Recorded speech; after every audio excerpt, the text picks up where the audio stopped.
하나님의 말씀의 제목을 무엇이 우리의 신앙을 무너뜨리는가 하는 제목을 잡았습니다. 우리 신앙을 무너뜨리는가? 우리가 바로 교회이기 때문에 아마 제목이 이런 식으로 바뀌어도 틀리지 않다고 생각합니다. 무엇이 우리 교회를 무너뜨리는가? 이렇게 이야기할 수가 있을 것입니다. 누가 우리 교회를 무너뜨리는가? 우리의 신앙을 무너뜨리는가? 그 답은 아주 간단합니다. 사단이 우리의 신앙을 무너뜨리고 우리의 교회를 무너뜨릴 것입니다. 사단은 창세기서부터 전략이 똑같습니다. 뭐냐면은 예수 믿지 않는 사람은 끝까지 못 믿게 만드는 것입니다. 끝까지 못 믿게. 저는 지난 한 4일 동안 저희 고등학교 친구들 30명과 함께 이렇게 짧은 여행을 했었는데요. 계속 그 신앙생활을 오래 한 친구들이 저에게 와서 질문을 합니다. 그러는데 안 믿어진다는 것입니다. 여러분, 지금 여러분 예수님 믿는다는 게 얼마나 축복인지 아십니까? 저하고 가깝게 지내던 친구, 정말 똑똑한 친구입니다. 제가 보기에 세상에서 이렇게 똑똑한 애들 그렇게 많지 않은 친구예요. 지금 자기 밑에 변호사 60명을 두고 있는 CEO더군요. 그런데 저하고 계속 얘기하면서 기독교가 참 뭔가 있는 거 자기가 알겠는데 이게 안 믿어진다는 거예요. 이게 마지막 꼭지가 틀어져야 되는데 이게 안 틀어진다는 거예요. 그런 얘기를 하면서 예수 믿는 우리가 얼마나 복받는 건가. 사단이 안 믿는 자들을 끝까지 못 믿게 만들고 있구나 하는 그런 생각을 하게 됩니다.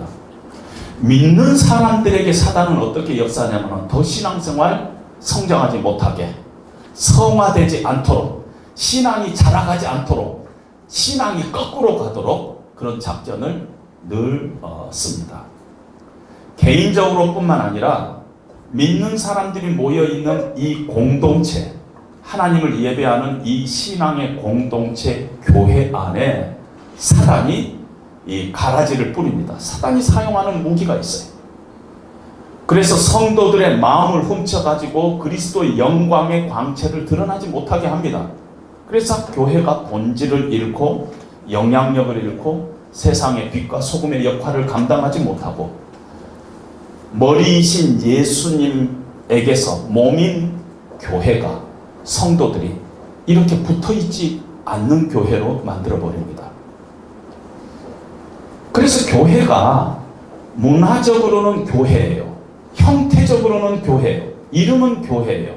하는 것 보면 교회하고 비슷한데 머리와 커넥션이 끊어져 있는 교회가 너무 많다는 것이, 그것이 현대 교회의 모습이고, 어느 신학자가 책을 한 권 썼는데 그 책의 제목이 세상의 포로가 된 교회. 세상에 영향력을 끼쳐야 될 교회가 언젠가 세상의 포로가 되어 있는 교회로 바꿔져 있는 그런 모습들을 우리는 종종 경험하게 됩니다. 따라서 교회의 본질을 회복하고 교회의 사명을 회복하고 개인적으로 신앙을 성장하기 위해서는, 그래서 하나님의 영광을 드러내고 우리를 통해서 그리스도가 존귀되고 우리가 하나님의 축복의 도구로 사용되고, 그러기 위해서는 교회 안에 우리의 신앙을 무너뜨리려고 사단이 뿌려놓은 것들을 찾아가지고 우리가 불태우고 죽여버리고 없애버리고 하는 일들이 우리 가운데 있어야 된다는 것입니다. 그런데 참 힘든 거가요, 그렇게 쉬운 일이 아닌 게, 사단이 그 가라지를 어디다 뿌려놨느냐면요, 우리의 생각 속에, 우리의 감정 속에, 우리의 삶의 패턴 속에, 교회 제도 속에, 우리의 경험 속에 기독교라는 이름으로 포장해가지고 뿌려놨어요. 사단의 가라지를. 그래서 구분이 잘 안 됩니다. 신앙이라는 이름 안에 사단이 가라지를 뿌려놓고 있어요. 그래서 그것을 잡아서 태우기가 너무너무 힘들다는 것입니다. 구분이 잘 안 되니까. 골로새 교회가 마찬가지였습니다. 오늘날 교회나 골로새 교회나 비슷합니다. 교회 안에 사단이 깊이 침투해가지고 교회를 교회되지 못하게 골로새 교회를 만들었습니다. 오늘날도 마찬가지입니다. 그래서 오늘 우리는 본문을 통해서 우리의 신앙을 무너뜨리는 것이 무엇인가 두 가지를 이야기하고요. 그러면 어떻게 우리가 우리의 신앙을 계속적으로 성장할 수 있을까? 그것을 오늘 말씀을 통해서 찾아봤으면 합니다. 첫 번째로 골로새 교회에 침투했던 사단의 가라지는요, 율법주의라는 이름, 의식이라는 이름, 전통이라는 이름으로 이렇게 신앙의 옷을 입고 들어갔습니다. 골로새 교회는요, 먹고 마시는 것, 절기 지키는 것, 이것 가지고 자기들의 신앙의 본질이라고 생각했습니다. 무엇을 먹어야 되느냐, 무엇을 먹지 말아야 되느냐, 이거 지켜야 되느냐, 이거 지키지 않아야 되느냐, 이것 가지고 싸웠어요. 어떻게 보면은 그것은 기독교의 그림자요, 비본질적인 것이 기독교 아니에요. 그러는데도 이 비본질적인 그 껍질과 전통을 가지고 이것이 기독교다 해가지고 피 터지게 싸웠던 것입니다. 거기에 생명을 걸었어요. 그것 때문에 교회가 교회 구실을 못했습니다. 여러분, 현대교회도 가만히 교회 안을 보면은요, 막 교회가 싸우는 그 내면을 들여다 보면은 본질을 가지고 싸우는 경우는 거의 없어요. 아주 비본질적인, 이거 우리가 해야 되느냐 말아야 되느냐, 지켜야 되느냐 말아야 되느냐, 이것 가지고 싸웁니다. 교회 안에서도 예배 순서가 이게 장로교 순서에 맞느냐 틀리느냐 뭐 이런 것 가지고 싸우는 거예요. 성가대 찬양을 하고 나면은 박수 치는 게 맞느냐 박수 안 치는 게 맞느냐 이것 갖고 싸웁니다. 여러분, 실제 싸워요. 여러분 박수 칠 때 약간 조심스럽게 치는 이유를 제가 알겠어요. 왜 그랬죠? 진짜 그런 비판을 여러분 들은 적이 있으니까. 오늘 성가대 찬양이 끝나니까 여러분 박수 쳤죠. 그런데 나와가지고 제가 하나님께서 이 여러분 성가대 찬양을 기쁘게 받으셨을 줄로 믿습니다 그랬죠. 왜 그랬죠 아세요? 여러분 박수 친 것을 약간 이렇게 희석시키기 위해서 한 거예요. 그것이 교회 안에 아주 비본질적인 것인데 그것 가지고 생명을 건 사람들이 있고 그것 가지고 싸우는 사람들이 있습니다.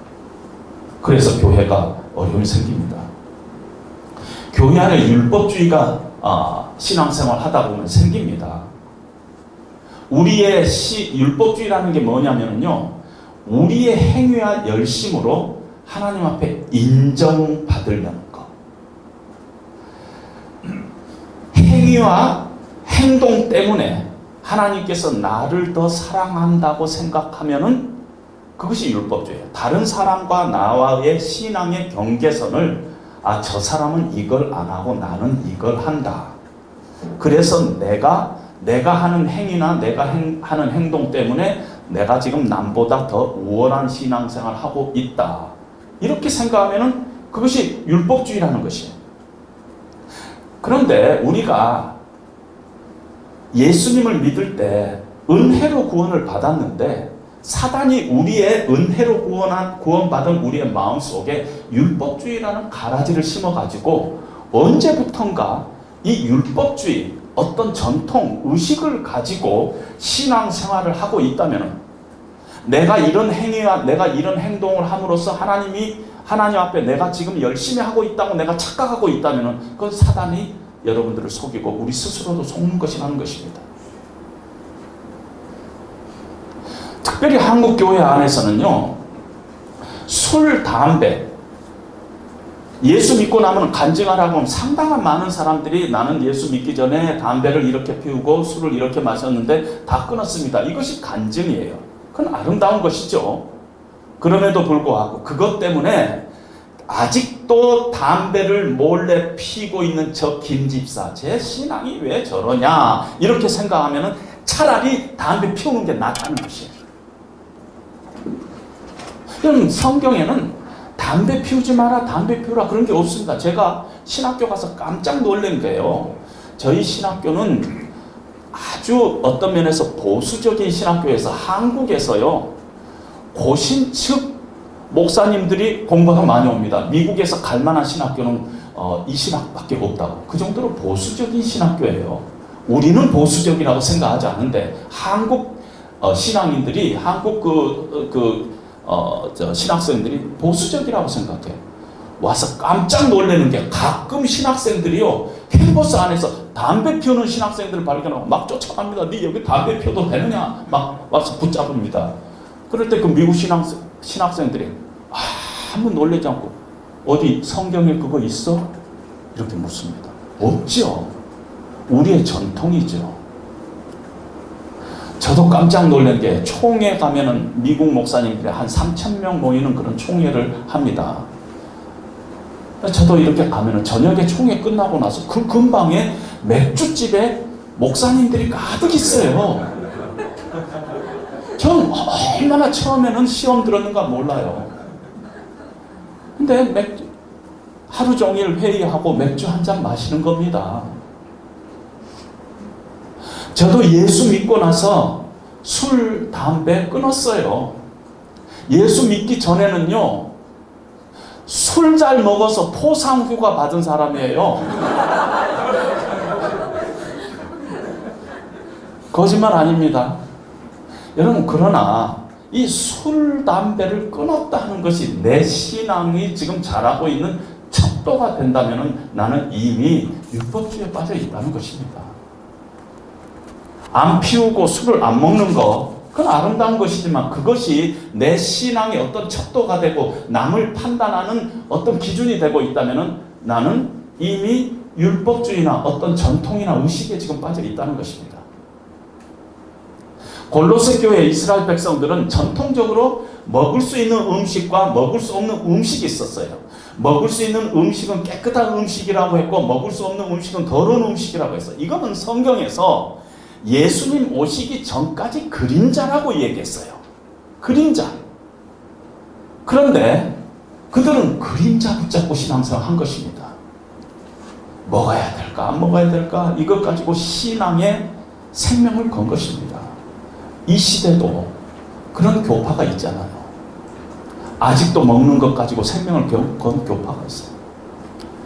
제가 조지아 대학에서 이렇게 마지막 떠나기 한 1년 전에 이렇게 집사님들 모시고 성경 공부를 하게 된다. 그때 그 지역의 안식교 대표가 우리 성경 공부에 참석하게 됐어요.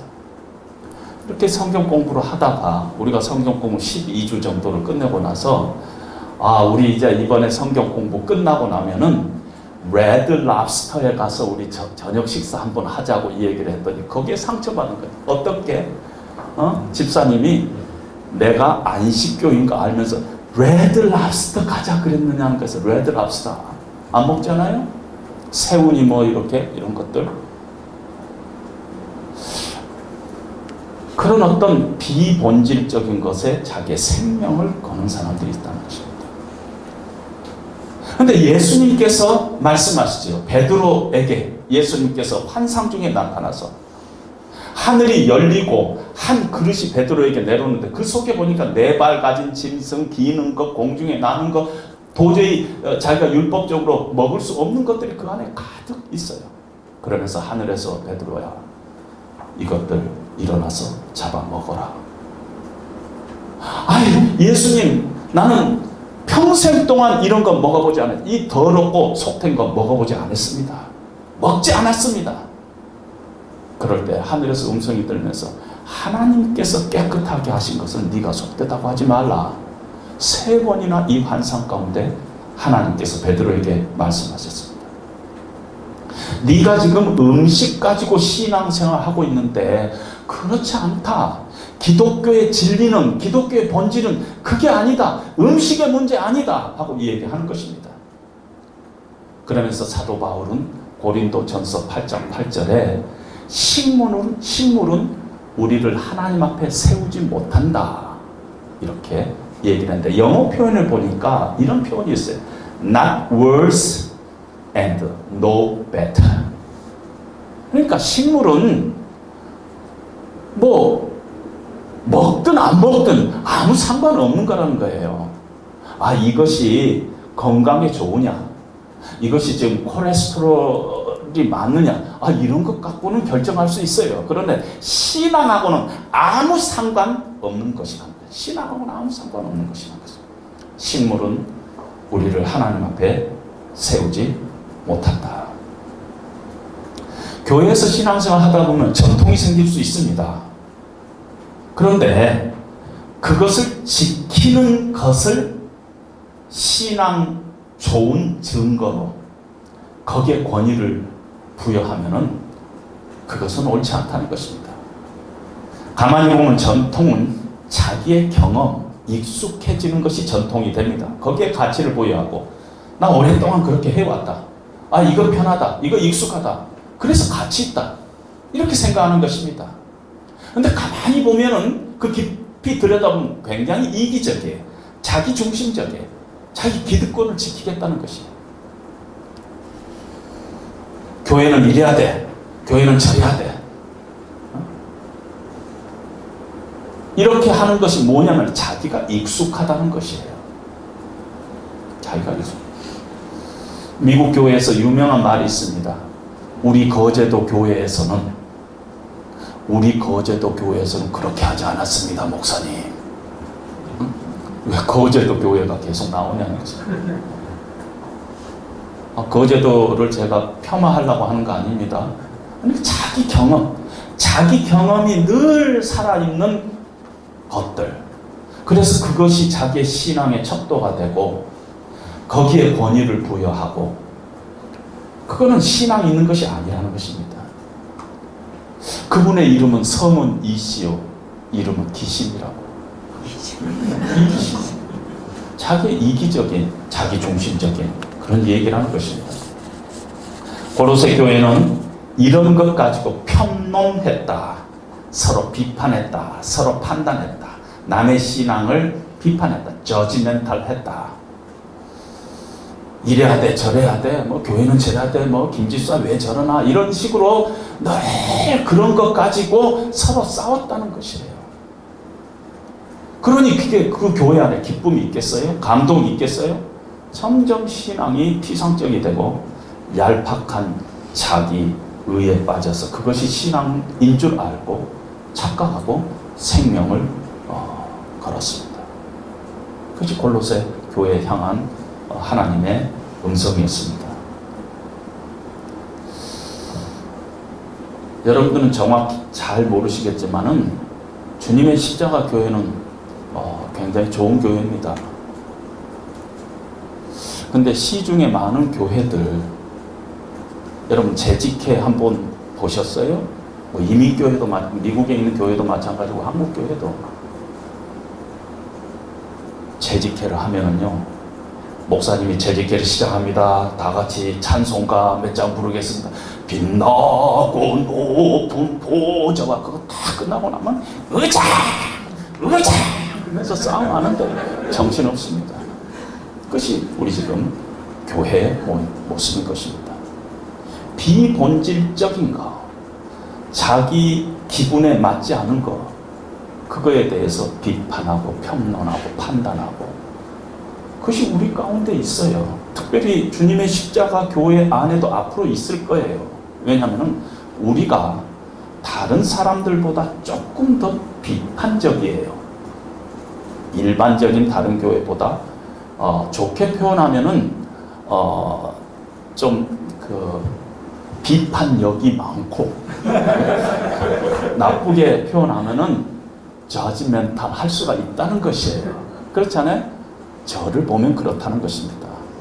저도 이렇게 목사님들 이렇게 만나면 딱 눈에 띄는 게 나쁜 것부터 눈에 띄어요. 아이, 뭐 저럴까? 왜 저런 식으로 생각해야 되나? 우리 안에 그런 게 있다는 것입니다. 우리 안에 어떤 형식과 의식과 전통과 외식을 어떤 율법주의가 우리 안에 있으면 우리는 무시합니다. 신앙생활을 잘못된 틀을 만들면서 신앙생활을 해서는 안 돼요. 신앙은 날마다 새로워져야 돼요. 우리 주님이 교회의 머리시고 예수님은 살아계신 분이에요. 본질이 살아있는데 예수님이 교회의 본질인데, 본질이 살아있는데 어떻게 우리가 틀을 만들어 가지고 그 틀을 쫓아가면서 신앙생활 할 수가 있어요. 교회 안에 기본적인 어떤 틀은 필요해요. 그러나 그것이 우리의 신앙의 본질과 착각해서는 안 된다는 것입니다. 그건 신앙생활이 아니라는 것입니다. 만약에 여러분들의 신앙 안에 이런 어떤 율법적인 생각, 의식적인 생각, 이런 것들이 늘 여러분들의 신앙생활의 중심에 놓여 있으면 제가 단언컨대 여러분들의 신앙생활은 기쁨이 사라질 것입니다. 그리고 성장하지 않을 것입니다. 그리고 그 배후에는 여러분들로 하여금 그렇게 만드는 배후자는 바로 사단이에요. 사단이 우리에게 기쁨을 앗아가고 우리에게 자유를 뺏어가고, 그러기 위해서 우리로 하여금 율법주의와 의식과 전통에 매이게끔 만들고 신앙의 본질에서부터 늘 이렇게 멀어지게 우리를 만든다는 것입니다. 착각하지 마세요. 오늘 19절에도 보니까 그것은 머리를 붙들지 아니한 것이라. 그거는 신앙생활 아니라는 것이에요. 신앙이 아니라는 것이에요. 예수님 아닌 시시하고 사소한 것에 집착해서 신앙생활 하는 것은 겉으로 보기에는 굉장히 열심히 있는 것 같지만 그건 신앙생활이 아니라는 것입니다. 따라서 교회 안에서 비본질적인 것 가지고 우리가 싸워서는 안 된다는 것입니다.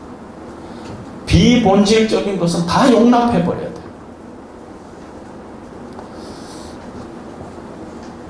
제가 22년간 미국에서 사역을 하면서요, 장로님들이 많을 때는 7, 8명, 5명 이렇게 장로님들과 함께, 특별히 목사님은, 장로교회 목사님은 당회에서 장로님들과 이렇게 늘 이렇게 그 교회를 의논하고 또 의견을 나누고 때로는 다투기도 하고 때로는 서로 판단도 하면서 그러면서 이제 교회를 이렇게 합니다. 그러는데 한 22년 동안 대부분 좋은 관계를 유지했습니다. 근데 비결이 있었어요. 저한테 비결이 있었어요. 뭔지 아세요?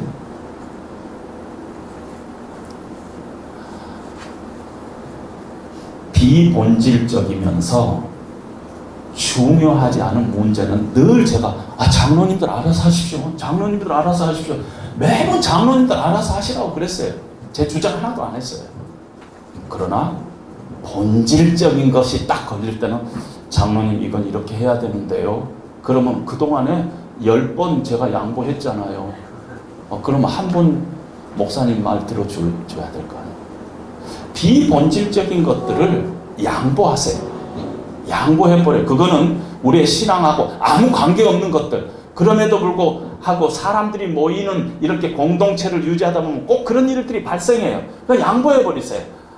장로님 뜻대로 하세요. 집사님 알아서 하세요. 다 그냥 하라고 해버리세요.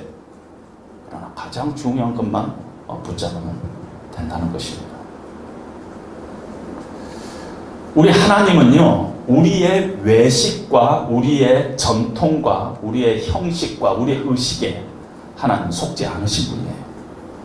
이사야서 1장에 보면은 하나님께서 이스라엘 백성들에게 이렇게 얘기합니다. 너희가 지금 나에게 예배하기 위해서 이렇게 오는데 너희가 내 마당만 받고 있다는 것이에요. 너희가 내 마당만 받고 있다는 것이에요. 그래서 너희가 와서 나를 향해서 손을 들 때 내가 내 눈을 가려버리겠다는 거예요. 안 보겠다는 거예요. 너희가 막 손을 들고 하나님 그러는데 나 안 보겠다는 것이에요. 너희가 많이 기도할지라도 내가 듣지 않겠다는 것이에요. 귀 막아버리겠다. 너희 기도하지? 나 막아버리겠다는 것이에요. 그런데 그 이유가 뭔지 아세요? 하나님께서 왜 이스라엘 백성들의 이 손을 펴면서 하나님 앞에 다가오는 것도 하나님께서 눈을 가려버리고 기도할 때 귀를 가려버리는 그 이유가 뭔지 아세요? 내 마음이, 하나님께서 이렇게 말씀하세요. 내 마음이 너희의 월삭과 정한 절기를 싫어한다고 했어요.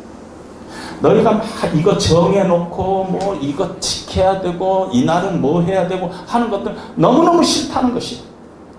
하나님께서 그것이 나에게는 무거운 짐이라 내가 그것 때문에 곤비해서 죽겠다, 피곤해서 죽겠다, 너희들이 막 이것 정해놓고 저것 정해놓고 이래야지 신앙생활 잘하는 거고 이런 것 때문에 내가 아주 골치 아프고 그것 때문에 내가 아주 피곤해서 죽겠다.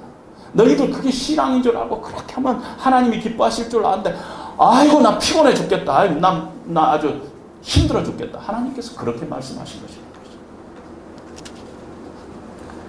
예수님 당시에도요,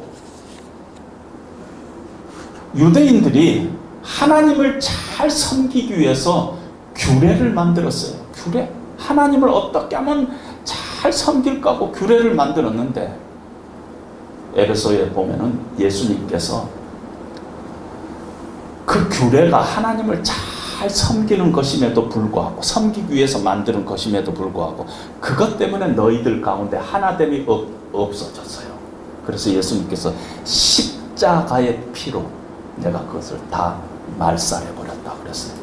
그것이 하나님 앞에 잘하기 위한 방편이었는데, 그것 때문에 형제를 정죄하고 그것 때문에 서로 하나 되지 못한다면은 내가 그거 다 없애버리겠다, 도말해버렸다고 성경이 기록하고 있습니다. 따라서 우리의 신앙생활을 늘 좀 자유스럽게 하세요. 저 이번에 동창들 30명 우리가 일본 여행을 갔는데요, 왼쪽은 주사파, 오른쪽은 비주사파, 그렇게 돼 있어요. 다들 관심이 서정곤 목사는 어디에 앉을까? 제 가운데 앉았어요. 가운데 앉았어요. 많이 안 마셨어요? 한 장 정도는 마셨어요. 여러분들은 그거 이해할 정도 되니까. 우리가 그런 어떤 작은 것들, 비본질적인 것 가지고 우리의 신앙을 걸고 있다면 우리는 지금 그거는 그리스도를 머리로부터 나온 것이 아니라는 것입니다. 그건 우리의 본질적인 신앙이 아니라는 것입니다.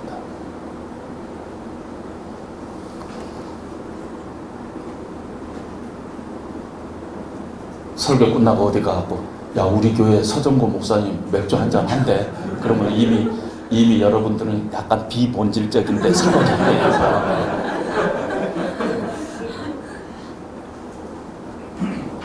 두 번째, 골로새 교회 침범에 있는 사단의 가라지는 잘못된 신비주의와 체험주의였어요.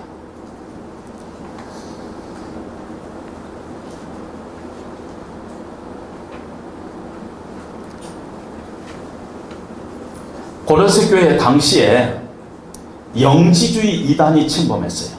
그래갖고 그들이 천사를 숭배하고 자기가 본 환상을 아주 귀하게 여겼어요. 18절에 보니까 그가 본 것에 의지하여 그 육신의 생각을 따라 헛되이 과장하고, 이런 말을 썼어요. 본 것에 의지했어요. 내가 이런 체험을 했다 하는 것이 내 신앙의 어떤 우월감이 됐어요. 여러분, 기독교는요, 체험을 중요시합니다. 체험 필요합니다. 그러나 기독교의 기초는, 출발은 늘 하나님의 말씀이에요. 신비주의나 체험주의는 체험에서 출발합니다. 그리고 그 체험과 어떤 신비한 것에 영성을 부여하는 것입니다. 그것을 영적이라고 합니다. 내가 무엇을 봤다, 내가 어디를 다녀왔다, 이것이 영적이에요. 그것이 거기다가 영성을 부여하는데, 그거는 기독교적이 아니라는 것입니다. 체험이 내 신앙의 기초가 되는 것은 사단이 뿌려놓은 가라지라는 것입니다.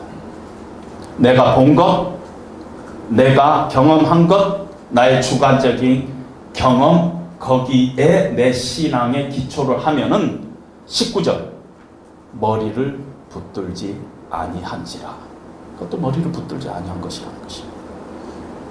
여러분, 저는 여태까지 신앙생활 하면서 당장은 금방은 어떤 체험을 한 사람이 신앙이 뜨겁고 굉장히 좋은 것 같은데, 반드시 신앙이 성숙되지 않은 것을 너무너무 많이 봤어요. 거기서 걸려 넘어지는 것입니다. 왜냐? 이게 사단의 작전에 이미 내 발이 묶여버리기 때문에 절대 거기에 우리의 신앙의 기초를 두고 거기에 영성을 부여해서는 안 된다는 것입니다. 여러분, 골로새 교회만 그럴까요? 한국 교회 신비주의와 체험주의에 심각하게 오염되어 있습니다. 한 몇 년 전이죠? 무슨 전도사가 한국에 나타나가지고 뭐 지옥을 뭐 수백 번 갔다 왔다고 지옥에 가면 뭐 사람들이 고통받는 걸 막 묘사했죠. 그래서 한국 교회가 들썩들썩했죠. 그것뿐만 아니라 12월 북한과 그 당시에 몇 년 전이지만은 그때 12월에 북한과 전쟁이 일어난다. 간증하고 애연하고 그래갖고 수많은 사람들이 거기에 쫓아갔습니다. 왜냐하면은 지옥의 모습을 엄청나게 아주 묘사를 하니까. 여러분, 그리고 나서 결과는 어떻게 된 줄 아세요? 홍모 전도사는 돈방석구에 앉았어요. 놀라운 것은 한국의 어느 교회는요, 전 교인을 데리고 LA로 왔더군요. LA로 도망쳤는데, 전쟁은 안 나고 그러니까 이제 도망쳐야 되지 않아요? 도망쳐 왔는데 한국의 모 교회 목사님이 교인들 전체 데리고 LA로 왔어요. 왜냐면 이미 그 교회가 어떤 체험주의와 신비주의에 빠져버린 것입니다. 여러분, 저는 안 가봤지만 계룡산에 가면은 기도하는 사람들이 많이 있다 그래요. 목사님들도 거기에 많이 기도하러 갑니다. 내년 3월달에 제가 아리조나에 부흥회 가는데, 아리조나에 가면 세돈나라는 데가 있는데 거기에 세계의 심령술사들이 모이는 그 산이 있어요. 세돈나. 과테말라의 정글, 밀림지대, 피라미드 앞에서 기도하는데 다 뭐 때문에 기도한 줄 아세요? 하늘의 우주의 길을 받기 위해서 기도하는 것입니다. 우주의 길. 이 목사들 세계에 얼마나 그것이 지금 침투되어 있느냐면요. 제가 미국에 있을 때 우리 교파는 장로교파는 아닌데 어느 목사님이 어느 날 목회자들 한 20명 모여가지고 한 달에 한 번씩 이렇게 모임을 가졌는데 막 옆에서 막 신기한 걸 가지고 서로 나눈 거예요. 목사님 뭡니까? 그랬더니 이만한 병이에요. 이번에 한국 갔다 오면서요, 목사님들 제가 이것을 30만 원에 주고 왔어요. 뭔데 30만 원을 주고 사왔어요? 딱 봤더니 everlasting water, 딱 그렇게 써요. 생명수. 이것을 혓바닥에 한번 찍기 하면은 우주의 기가 내려서 안수를 할 때 힘이 생긴다는 것이에요. 목사들 세계에서.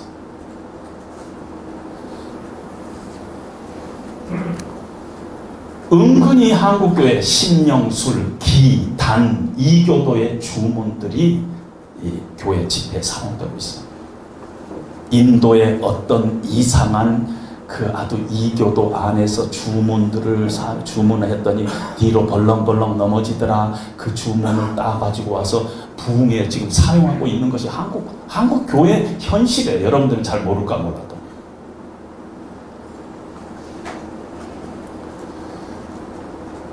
교회 안에 기독교적인 탈을 쓰고 영적인 옷을 입은 신비주의가 들어와서 우리 심령 안에 신앙의 탈을 쓴 체험주의가 들어와 있어요.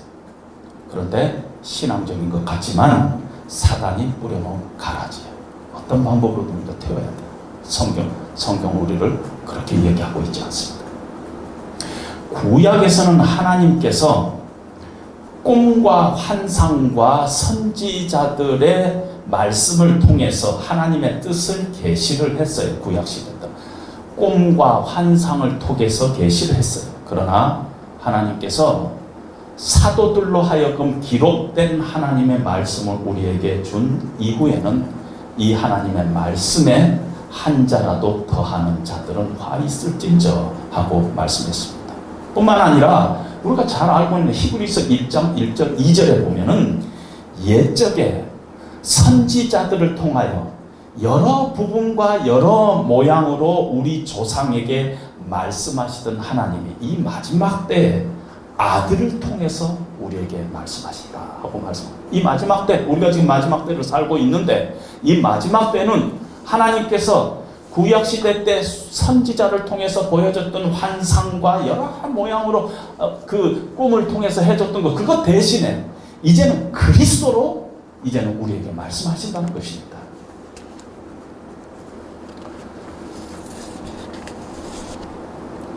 우리가 만약에 신비주의나 체험주의에 우리가 빠지면은 결국은 결과는 어떻게 되냐? 우리 신앙이 자라지 않아요. 그건 사단의 전략입니다. 종교적인 것 같고 내가 뜨거운 것 같지만 반드시 제가 확신하는 것은 그걸로 스톱이고 더 거꾸로 가게 돼 있어요.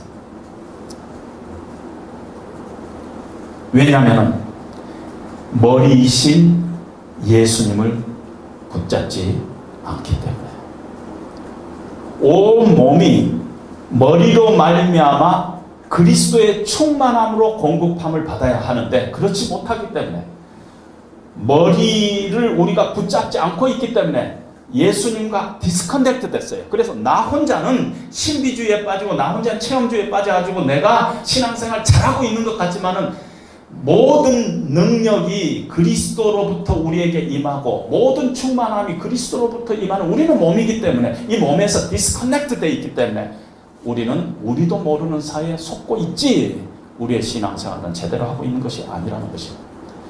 신앙생활을 만약에 막고 있는 원인이 있어요. 나도 모르는 사이에 속고 있다는 것입니다. 그것 때문에 신앙이 막혀요. 그것 때문에 내 신앙이 지금 꽤 잘하고 있는 것 같이 착각하고 있을 뿐이에요. 그것 때문에 막히는 것입니다.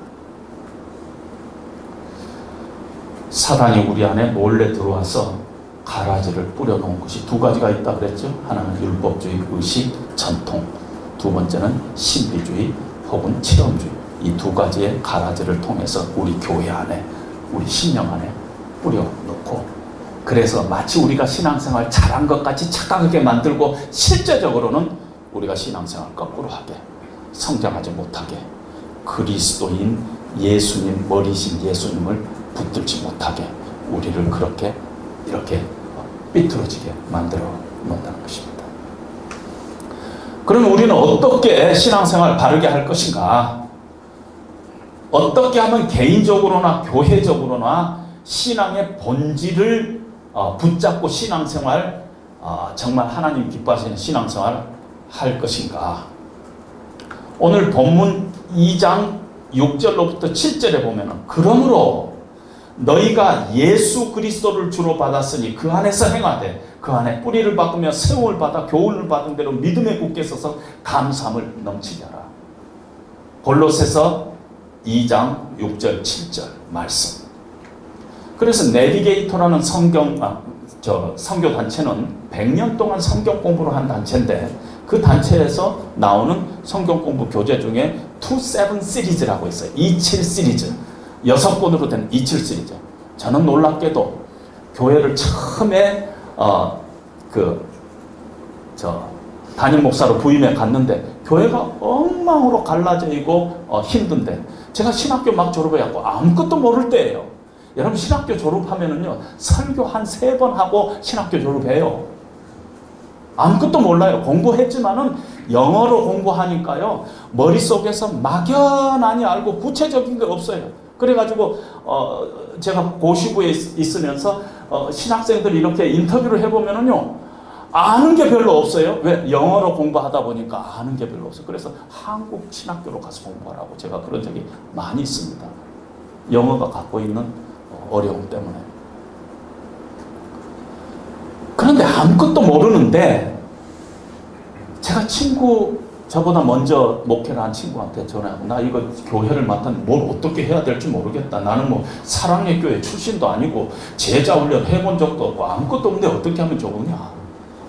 27 시리즈 한번 해보라 그래서 그냥 이 용감하게 무식하면 용감한데 용감하게 한 교인들을 한 6반 정도 나눠고 월요일, 화요일, 수요일, 목요일, 금요일 해가지고 이 27 시리즈를 하는데 보통 한 번 하면 3시간씩 그리고 3년 반 했어요. 그랬더니요 그냥 막 기적들이 나타나기 시작했어요. 그래서 저는 알아요. 그러므로 너희가 예수 그리스도를 주로 받았으니 그 안에서 행하되 그 안에 뿌리를 박으며 세움을 받아 교훈을 받은 대로 믿음에 굳게 서서 감사함을 넘치게 하라. 이 말씀이 정말 맞는 말씀이구나. 골로새서 2장 6, 7절 말씀은 정말 맞는 말씀입니다. 여러분, 신앙인에게 가장 중요한 것이 뭔지 아세요? 우리가 신앙생활하는데 가장 중요한 게 뭐냐면요, 가장 중요한 것을 가장 중요한 것이라고 여기는 게 가장 중요해요. 말장난 같지만 신앙생활에서 가장 중요한 것, 기독교에서 가장 중요한 것, 교회에서 가장 중요한 것은 가장 중요한 것을 가장 중요한 것으로 여기는 것이 가장 중요하다는 것이에요. 그럼 가장 중요한 것이 뭐냐? 성경은 가장 중요한 것을 복음이라고 얘기하고 있어요. 복음. 로마서 1장에 보면 Gospel is God's power. 이 복음이라는 것이 그냥 무슨 우리가 하나님의 말씀을 깨닫는 어떤 통로가 아니라 하나님의 능력이라는 것이, 복음은 생명력이 있고 살아있다는 것이, 그거 한번 인카운트하면, 복음에 한번 탁 얻어맞으면 사람이 완전히 뒤집어진다. 그리스도 안에 있으면 새로운 피조물이라, 그 새로운 피조물이 된다는 것이. 이 복음의 센터에 뭐가 있느냐면 예수님이 계세요. 마가는 복음을 이야기할 때 마가복음 1장 1절에서 하나님의 아들 예수 그리스도의 복음의 시작이다 하면서 시작하고 있어. 복음은 예수 그리스도예요. 복음을 좀 넓히면은 하나님의 말씀이라고도 얘기할 수 있어요. 이게 가장 중요한 것이라는 거죠. 하나님의 말씀은, 복음은 sufficient해요. Gospel is sufficient. 하나님의 복음만으로 충분하다. 신학교에서는 그것을 신학적으로 성경의 충족성, 충분성 이렇게 얘기합니다. 여러분, 복음은요, 기독교라는 사닥다리의 첫 단계가 아니에요. 기독교라는 바퀴의 중심이고 어떤 면에서 기독교 전체가 복음이라는 것이에요. 하나님의 말씀, 복음의 시작인 예수 그리스도는 기독교에 처음 믿을 때 무슨 복음 증거받고 그런 것이 아니라 우리의 기독교의 중심이고 어떤 면에서 전체라는 것이에요. 우리가 처음은 예수님 믿고, 복음으로 예수님 믿고, 사형리로 예수님 믿고, 그 이후에는 더 열심히, 더 종교적으로 신앙생활 하는 거 아니에요. 착각하지 마세요. 처음에 받았던 복음으로, 처음에 받았던 그 예수님의 그 은혜로 우리가 점점 더 깊이 하나님을 알아가고, 점점 더 넓게, 점점 더 풍성하게 하나님의 알아가는 것, 예수님을 더 깊이 알아가는 그것이지, 처음에 그냥 복음으로 예수님 믿고 그 다음에 우리의 행위로 혹은 우리의 열심으로 더 종교적인 의식으로 이렇게 신앙생활 하는 것이 아니라는 것입니다. 복음으로 구원받고 복음으로 성장하는 것입니다. 복음으로 구원받고 종교적인 행위로 성장하는 것이 아니라는 것이에요. 그건 껍질이라는 것입니다. 그것이 너무 안타까워서 사도 바울은 갈라디아서 3장에서요. 어리석도다 갈라디아 사람들아. 예수 그리스도께서 십자가에 못 박히신 것이 너희 눈앞에 밝히 보이거늘 누가 너희를 꾀더냐. 너희가 성령을 받은 것이 율법의 행위로냐 듣고 믿음으로냐. 어찌 성령으로 시작하였다가 이제는 육체로 마치려고 하느냐. 너희가 성령의 은혜를 체험하고 하나님 예수 그리스도의 은혜를 깨달았지 않느냐. 복음을 이해하지 않느냐. 그래서 예수 그리스도와 연합하지 않았느냐. 그런데 왜 이제는 네 열심으로, 네 체험으로, 율법을 지키는 것으로 어떤 룰을 만들어 가지고 그것에 생명을 거는 것으로 너희가 신앙생활하고 있느냐? 어리석도다, 갈라디아 사람들아. 골로새서 2장 6, 7절 말씀도 영어로 보면 더 정확하게 번역이 됐는데 이렇게 돼 있어요. Just as you received Christ as your Lord, so continue to live in Him. 다시 표현하면은 예수를 구주로 받은 것과 똑같이, 처음에 너희가 예수를 받은 것과 똑같이 이제 그분 안에서 계속 너희가 성장하고 행하고 살아가라. 그러니까 우리가 신앙생활은요, 뭐 10년 한 사람이나 20년 하는 사람이 신앙생활 하는 건 똑같아요. 방법은 똑같다는 것이에요. 예수님 붙들고 그분 안에서 우리가 깨달은 은혜 붙잡고 그 안에서 우리가 늘 신뢰하고 그분 믿고 살아가는 것이에요. 그거는 이 초신자나 뭐 장로님이나 목사님이나 똑같다는 것입니다. 처음 은혜 받은 것처럼 너희가 그렇게 살아가는 거예요. 그래서 우리에게 예수님 외에 더 필요한 것이 없어요. 만약에 우리에게 더 필요한 것이 있다면은 그리스도가 더 필요한 것이에요. 우리의 삶 가운데. 9절에 보면 그 안에는 신성의 모든 충만이 육체로 거하시느니라. 신학적으로 표현하면은 sufficiency of Christ. 예수님의 어떤 충분성. 우리가 이 신앙생활, 예수님을 다 필요로 하는 신앙생활 우리가 계속 해야지. 처음에 예수님 은혜 뭐 받고 구원 받고 나서 그 다음에는 우리 열심으로 우리 그냥 뭐 정해놓은 틀로 우리가 뭐 만들어 놓은 걸로 신앙생활 하는 것이 아니라는 것이에요. 그런 종교적인 것이 아니라는 것입니다. 예수 그리스도 안에는 그분의 복음의 능력, 그 은혜, 그 예수로 더 깊어지고 더 넓어지고 더 풍성해지고 더 뜨겁게 예수님을 알아가고 매일매일 삶 가운데서 하나님의 말씀 더 깊이 이해가는 것, 그것이 신앙생활이라는 것입니다. 우리의 삶의 모든 것, 우리의 갈망하는 것은 그리스도 안에서 찾을 수 있어요. 10절에 보니까 그는 모든 통치자와 권세의 머리시라.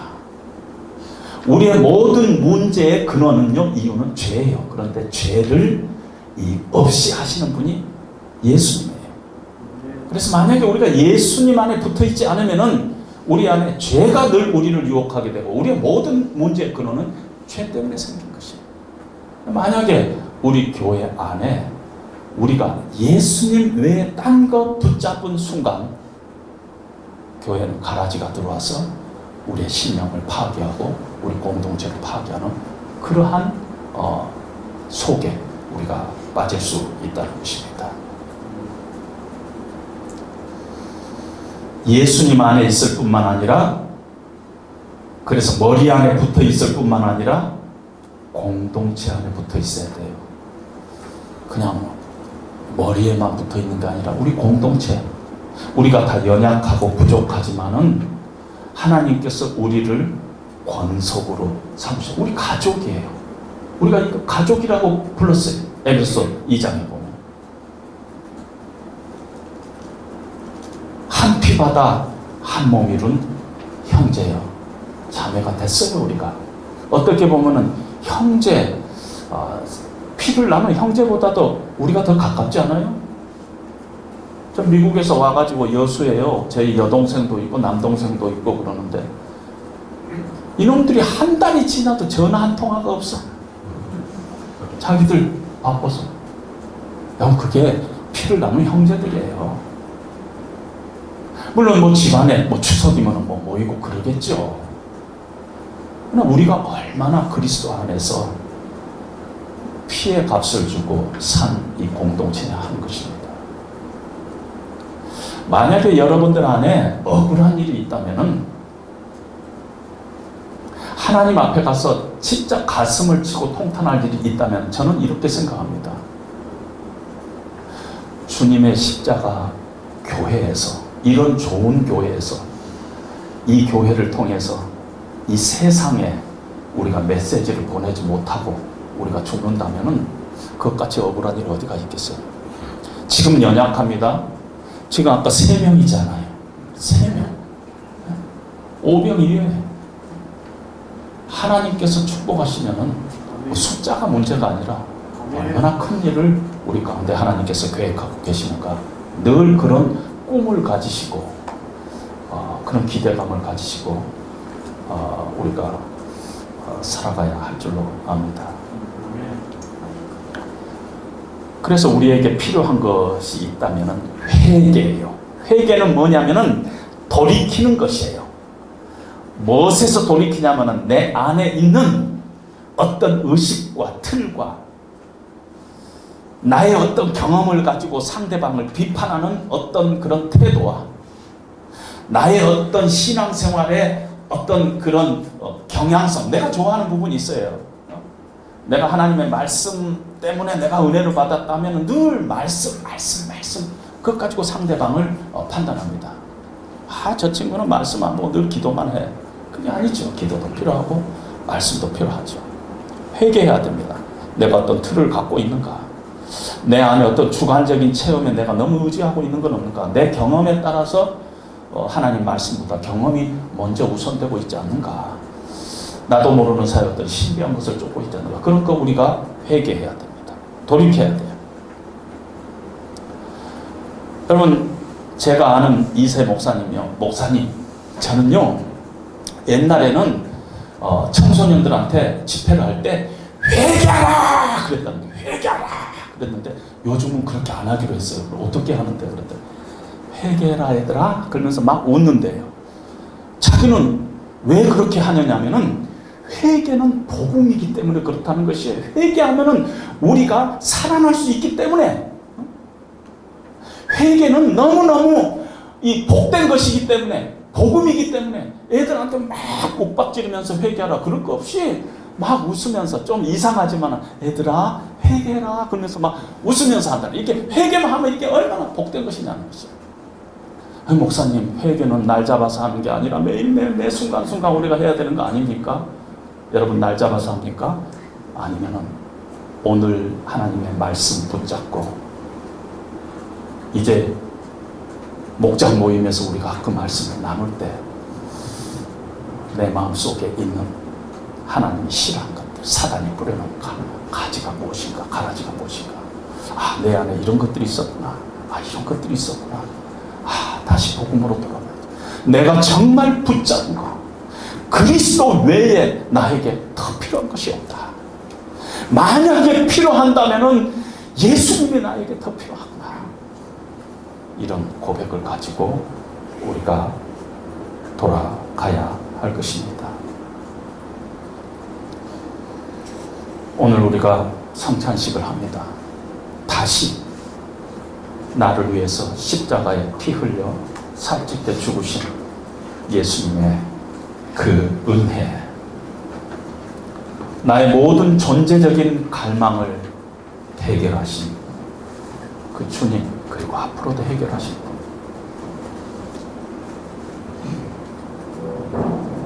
변호사를 60명을 두고 있는 제 친구가 3일 동안 저하고 같이 얘기하는 건 늘 고통이었어요.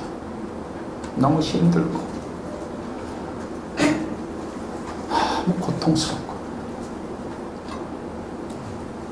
그러나 자기가 막 세우는 그런 목표를 달성하는 것, 그것이 인생의 목표로 삼고 있었거든요. 그래서 제가 한마디 챌린지했어요. 네가 지금 인생의 목표로 삼고 있는 건 self actualization, 자기 실현을 네 인생의 목표로 하고 있는, 그것 가지고 인생을 살기에는 너무 아깝지 않냐? 아깝지 않냐? 네 돈도 많이 벌었고 세상에서 명예도 얻었고 그러는데 너 지금 네 안에 기쁨이 있냐? 평화가 있냐? 만족이 있냐? 죽겠다는 거죠. 그냥 여행 와서도 계속 연락하고 뭐 소송이 걸려가지고 그 똑똑한 애가 또 부동산을 샀는데 사기당해갖고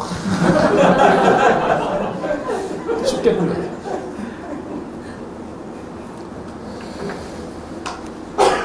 예수님 믿으시기 바랍니다.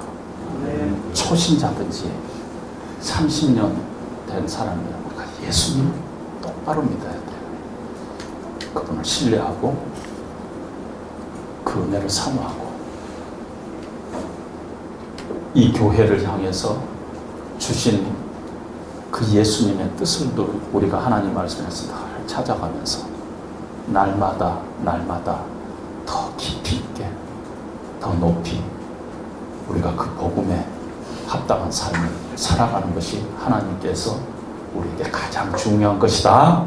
가장 중요한 것을 가장 중요한 것으로 인정하고 인식하는 것이 가장 중요한 것이다. 그걸 우리에게 다시 한번 하나님께서 말씀하고 있습니다.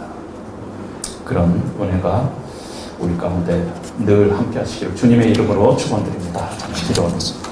하나님 아버지, 은혜를 감사합니다. 골로새 교회를 통해서 주님께서 우리 교회에도 말씀하시고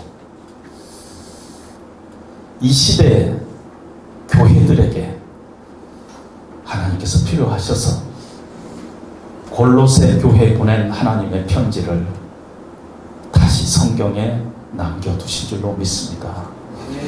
하나님, 우리의 남은 인생 우리에게 더 필요한 것이 있다면 예수님이십니다. 예수님의 그 은혜, 그 사랑, 우리를 향하신 그 희생 늘 우리 마음속에 간직하며 남은 인생 하나님께서 피해 값으로 산 이 공동체에 우리가 섬기면서 사랑하면서 그렇게 살아가는 저희들 되게 주께서 붙들어 주시옵소서. 예수님 이름으로 기도합니다. 아멘.